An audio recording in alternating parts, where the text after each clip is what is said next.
I am the Tofu Golem. Please enjoy the video. In this video, I will explain how to play eFootball mobile on your laptop.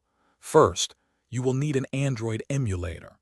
These programs create a virtual Android device on your computer, allowing you to run mobile apps. Some excellent choices are BlueStacks, Nox Player, and LD Player. Before downloading, always check that your laptop meets the emulator's minimum system requirements for smooth performance. This ensures a great gaming experience from the start.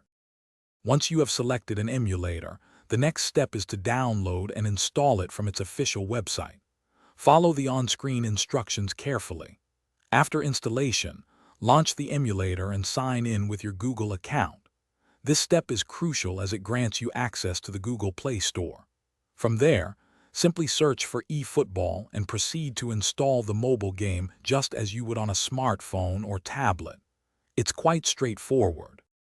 To enhance your eFootball experience, optimize your emulator settings. Adjust the graphics quality and frame rate within the emulator to match your laptop's capabilities for smooth gameplay. Next, customize your controls.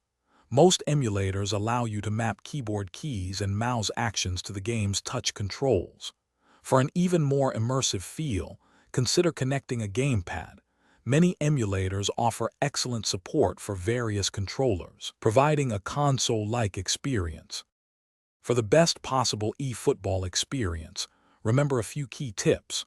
Always close any unnecessary background applications on your laptop to free up valuable system resources, ensuring the game runs as smoothly as possible. Regularly update both your emulator and the eFootball game itself to benefit from performance improvements and bug fixes. Finally, do not hesitate to experiment with various emulator settings. Finding the perfect configuration can significantly enhance your gameplay. Thanks for watching. Consider subscribing if we helped you today.